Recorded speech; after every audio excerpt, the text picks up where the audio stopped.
Good morning, everyone. Today we will discuss about extrinsic semiconductor and types of extrinsic semiconductors. Okay, now let us see what is extrinsic semiconductor. Extrinsic semiconductor are the semiconductors that are doped with impurity. Okay, while adding impurity, a small amount of suitable impurity is added to pure material for increasing its conductivity. मतलब small amount में impurity add की जाए pure material में for increasing its conductivity. ठीक है, conductivity बढ़ाने के लिए स्मॉल अमाउंट में इम्प्योरिटी ऐड की जाती है किसी प्योर मटेरियल में, तो वो कहलाते हैं extrinsic semiconductor. Okay, there are two types of extrinsic semiconductor. First one is N type semiconductor and second one is P type semiconductor. Now, what is N type semiconductor? When a tetravalent atom such as silicon or germanium is doped with pentavalent atom, मतलब एक आपका pure material है, मान लीजिए silicon, ठीक है, और उसके आउटर मोस्ट ऑर्बिट में कितने होंगे? 4 इलेक्ट्रॉन्स होंगे. ठीक, अब उसमें एक डोपेंट एटम मतलब इम्प्योरिटी ऐड की जाए, पेंटावैलेंट एटम मतलब एक इलेक्ट्रॉन ज़्यादा, पेंटा मतलब 5, मतलब जिसकी वैलेंसी 5 हो. ठीक, तो 4 of the electrons of the pentavalent atom bond with 4 neighboring silicon atom and the 5th one remain weakly bound to parent atom. मतलब 4 इलेक्ट्रॉन्स होंगे जो पेंटावैलेंट एटम के, तो वो बॉन्ड बना लेंगे सिलिकन के चारों इलेक्ट्रॉन से. ठीक, जो आर्सेनिक का हमने जो इम्प्योरिटी हमने आर्सेनिक डाली थी ना, उसका एक जो इलेक्ट्रॉन बचा है वो बॉन्ड नहीं बना पाएगा. ठीक, तो उसको बोलेंगे हम फ्री इलेक्ट्रॉन. फ्री इलेक्ट्रॉन क्या होता है? Free electron are those which does not take part in any type of bonding. मतलब जो बॉन्डिंग ना कर पाए किसी से, तो वो उसको हम कहते हैं फ्री इलेक्ट्रॉन्स. सो इसमें क्या होगा? नंबर ऑफ फ्री इलेक्ट्रॉन्स बढ़ेंगे क्योंकि एक इलेक्ट्रॉन बाकी एक बच रहा है, तो नंबर ऑफ इलेक्ट्रॉन बढ़ेंगे, कंडक्टिविटी बढ़ेगी.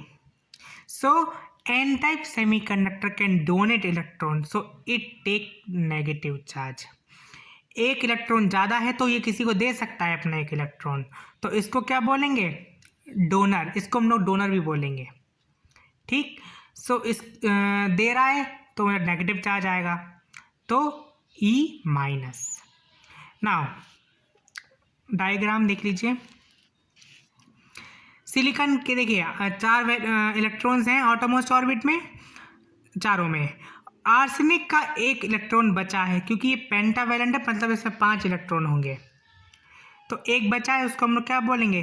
Free electron. तो ये किसी को दे सकता है अपना इलेक्ट्रॉन, तो इसको बोलेंगे डोनर एटम. ठीक है, क्योंकि डोनेट कर सकता है इलेक्ट्रॉन. ठीक है, इसलिए इस पे नेगेटिव चार्ज आता है.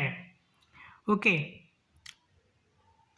Now second one is p type semiconductor.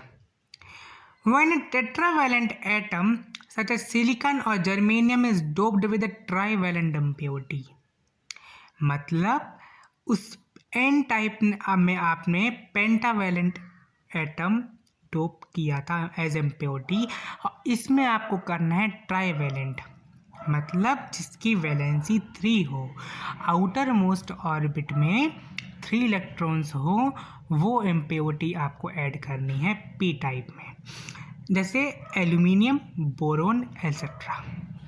Okay, तो जो डोपेंट एटम होगा उसमें एक इलेक्ट्रॉन कम होगा. ठीक है, मतलब सिलिकॉन का एक इलेक्ट्रॉन बचेगा, वो बॉन्ड नहीं बना पाएगा क्योंकि जो उसका गैलियम का हमने जो एक वो लिया है, इम्प्योरिटी ऐड की है, तो इसमें एक इलेक्ट्रॉन कम है। So the fourth atom of the tetravalent atom is free. जो टेट्रावैलेंट एटम था सिलिकॉन, उसका एक इलेक्ट्रॉन एटम फ्री रहेगा। वहाँ पे क्या करेगा, वो होल बना लेगा, मतलब वैकेंसी जनरेट कर देगा। ठीक है, वहाँ वो वैकेंसी जनरेट कर देगा, तो उसको होल भी बोलेंगे। तो वहाँ पे क्या होगा, मतलब इस पी टाइप में होल्स ज़्यादा होंगे, तो नंबर ऑफ इलेक्ट्रॉन डिक्रीज, इसमें होल्स ज़्यादा होंगे, इलेक्ट्रॉन्स कम होंगे, तो कंडक्टिविटी बढ़ेगी बट नेगेटिव डायरेक्शन में। Okay, so holes contain positive charge also known as acceptor, मतलब जो होल है उसमें एक इलेक्ट्रॉन आ सकता है, उसको फिल कर सकता है उस होल को, तो ये किसी से ले रहा है तो इस पर आएगा positive charge. So holes contain positive charge also known as acceptor. Okay, now diagram देख लीजिए। देखिए, सिलिकॉन के 4 इलेक्ट्रॉन्स हैं, गैलियम में 3 होंगे क्योंकि ट्राईवैलेंट है, तो वहाँ पे एक होल जनरेट हो गया। ठीक है, अब वो उस होल को एक इलेक्ट्रॉन आएगा फिल कर देगा, मतलब ये एक इलेक्ट्रॉन ले रहा है तो इस पर पॉजिटिव चार्ज आएगा। ओके, तो होल्स पे पॉजिटिव चार्ज आता है। ठीक है, ओके, थैंक यू।